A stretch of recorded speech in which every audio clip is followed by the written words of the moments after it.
Le fils du milliardaire était sourd, jusqu'à ce qu'une jeune fille sans abri fasse cela. Dans une grande ville pleine de bruit, de voitures et de fortune, vivait un homme nommé Adrien Delcourt. C'était un milliardaire respecté, connu pour sa réussite éclatante dans les affaires. Mais malgré tout son argent, il portait dans son cœur une douleur qu'aucun médecin, aucune richesse n'avait pu apaiser. Son fils unique, Elliot, âgé de 12 ans, était né sourd. Adrien l'aimait plus que tout, mais il ne pouvait pas supporter ce silence qui régnait entre eux.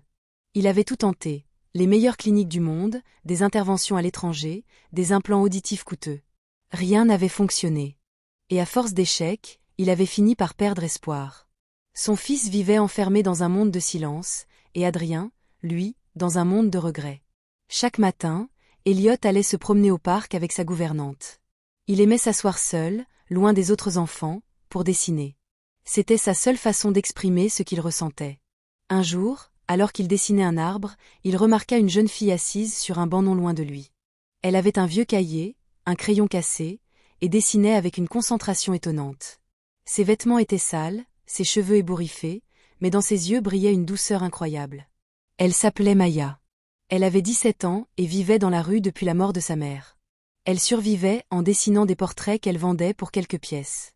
Quand Elliot s'approcha, Maya leva les yeux et lui fit un grand sourire. Elle essaya de lui parler, mais il ne réagit pas. Très vite, elle comprit qu'il ne pouvait pas entendre. Alors, au lieu de s'éloigner comme les autres, elle prit son cahier et commença à lui montrer ce qu'elle faisait. Elle dessina le ciel, les nuages, les arbres, et lui montra comment mettre de l'émotion dans les couleurs. Elliot, fasciné, s'assit à côté d'elle. Ils ne parlèrent pas, mais leurs crayons se mirent à dialoguer. Sans un mot, ils commencèrent à se comprendre. Les jours suivants, Elliot revint la voir. Il fuyait la surveillance de sa gouvernante pour la retrouver. Maya lui apprit un langage bien à elle, fait de symboles et de couleurs. Le rouge voulait dire colère, le bleu signifiait paix, le jaune représentait la joie, et le vert, l'espoir. Grâce à ce code secret, Elliot découvrit qu'il pouvait entendre les émotions. Pour la première fois, il se mit à rire. Maya lui montra qu'il n'avait pas besoin de ses oreilles pour ressentir la beauté du monde. Il suffisait d'écouter avec le cœur. Un jour, Maya dessina un cœur bleu et posa sa main sur la poitrine d'Elliot. Elle ferma les yeux, puis lui fit signe d'écouter, non pas avec ses oreilles, mais avec son âme.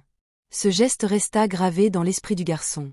À partir de ce jour, il ne vit plus son silence comme un handicap, mais comme une autre manière d'entendre. Mais un soir d'hiver, alors qu'une pluie glaciale tombait, Elliot remarqua que Maya n'était plus à son banc habituel. Il chercha partout, sans succès. Inquiet, il décida de sortir seul malgré les interdictions de son père.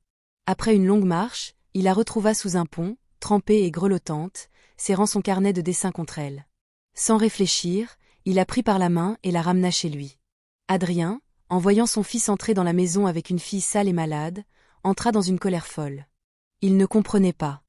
Pour lui, c'était une étrangère, une menace, une intrusion dans son monde parfait. Mais au moment où il s'apprêtait à la chasser, Elliot s'interposa. Il posa sa main sur son cœur, puis sur celui de la jeune fille, et une larme coula sur sa joue. Adrien resta figé. Son fils n'avait jamais exprimé ses émotions de cette façon. Il comprit alors que cette fille avait touché quelque chose que ni les médecins ni lui n'avaient réussi à atteindre, son âme. Adrien décida donc de la laisser rester le temps qu'elle se rétablisse. Les jours passèrent, Maya retrouva des forces. Avant de partir, elle donna à Elliot un dessin représentant une oreille entourée d'une lumière dorée. Elle lui fit signe, « Crois en la musique de ton cœur. Elle est plus forte que tout. » Puis elle s'en alla, sans dire un mot, laissant un vide immense derrière elle. Quelques semaines plus tard, un miracle se produisit. Un matin, Elliot se réveilla en entendant un son. Faible, presque imperceptible, mais bien réel. Le chant d'un oiseau. Il se leva brusquement, les larmes aux yeux. Pour la première fois de sa vie, il entendait. Il courut vers son père, cria son nom, et Adrien tomba à genoux, bouleversé. Les médecins ne purent expliquer ce phénomène. L'un d'eux déclara simplement, « Il n'aurait jamais dû entendre, mais parfois, le corps répond à l'amour. » Ce garçon a réveillé quelque chose de plus fort que la science. Adrien comprit alors que le miracle ne venait pas de la médecine, mais de Maya. Elle avait réveillé chez son fils une force intérieure, une lumière que rien d'autre n'avait pu allumer. Le milliardaire lança des recherches pour la retrouver, mais elle avait disparu. Personne ne savait où elle était allée. Les années passèrent. Elliot devint un jeune homme talentueux, peintre et musicien à la fois. Il avait appris à mêler les sons et les couleurs, créant des œuvres pleines d'émotions. Chaque tableau, chaque mélodie portait la signature invisible de Maya. Il consacra sa vie à aider les enfants handicapés, leur apprenant à croire en leurs capacités. Un soir, lors d'un concert caritatif, la salle était pleine à craquer. Elliot monta sur scène, son violon à la main. Il ferma les yeux et joua une mélodie si douce que le public retint son souffle. Puis, au milieu de la foule, il aperçut un visage qu'il n'avait pas oublié. C'était elle. Maya. Assise au fond, discrète, les yeux pleins de fierté. Elliot s'interrompit, prit le micro et dit d'une voix tremblante.